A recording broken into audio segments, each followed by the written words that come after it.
Dans le petit village de Concoré, cœur ardent de Brocéliande, ce soir de début juin, les habitants ont préparé un grand feu en préfiguration des réjouissances de la Saint-Jean. Le village s'est rassemblé autour de l'ancien. Ils attendent le début du concours d'histoire à la bouche. Chacun devra conter ce qui lui plaît, et 3 prix seront décernés.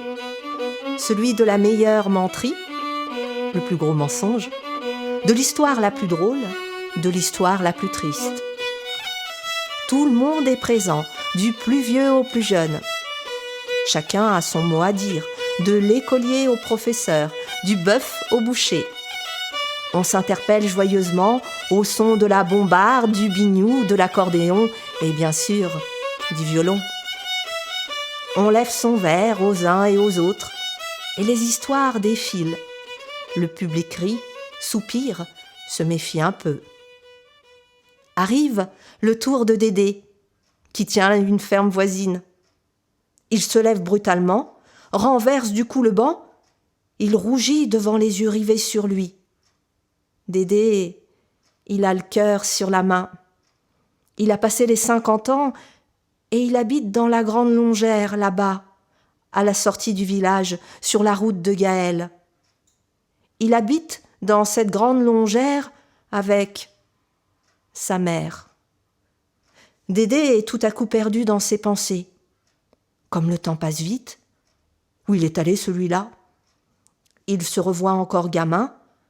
À cette époque, la maison, il n'y avait que 2 pièces, et encore, la séparation avait été faite par quelques meubles, le grand lit, le vaisselier et l'horloge de l'autre côté les bêtes, dont on voyait de temps en temps poindre un museau. La maison s'est agrandie, mais tout est toujours aussi simple, sur le sol en terre battue. Pas de télé, de machine à laver, encore bien moins de lave-vaisselle, de lecteur DVD, de jeux vidéo, d'ordinateur, d'internet. « Alors, Dédé !» Dédé reste planté là. Il est sorti de ses pensées. Il y a ce grand silence. Il prend une profonde inspiration, il ouvre la bouche 1 fois, 2 fois, 3 fois. Aucun son n'en sort. Il reste là, sans voix. On dirait un gros poisson. Dédé n'a rien à dire. N'a jamais eu rien à dire. Tout se passe au fond de cet homme qui n'a toujours pas croisé l'âme sœur. Pourtant, avec un prénom pareil, Dédé, André, il aurait pu trouver chaussures à son pied.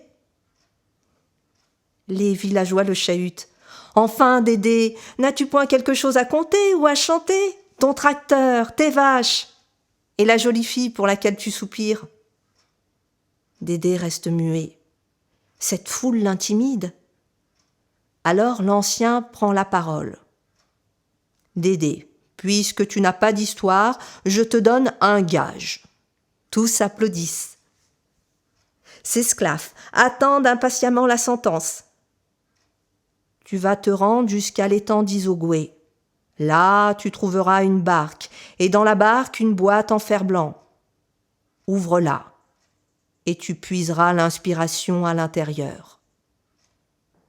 Tout penaud, Dédé s'en va de sa démarche pataude sur la route qui serpente entre Concoré et la ville d'Année.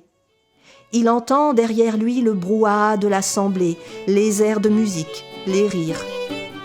Il jette un coup d'œil par-dessus son épaule, il aperçoit encore le foyer rural, les lumières du bourg.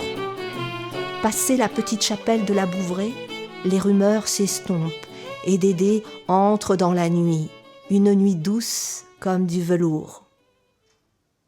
Arrivé à Isogouet, Près de la grande bâtisse des pharmaciens de Mauron, il voit la lune jouer de ses reflets argentés sur la surface calme et opaque de l'étang.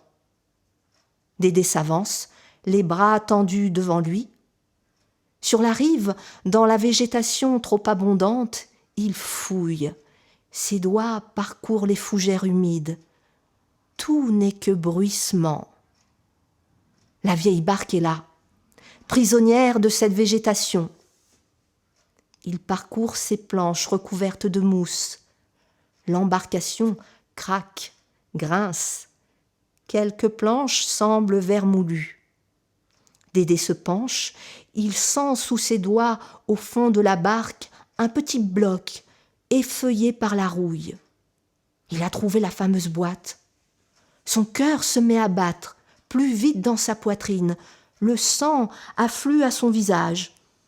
Il a chaud, malgré la fraîcheur de la nuit. Une étrange chaleur l'envahit.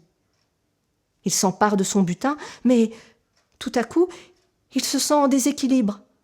La barque s'est détachée de la rive, poussée par une main invisible.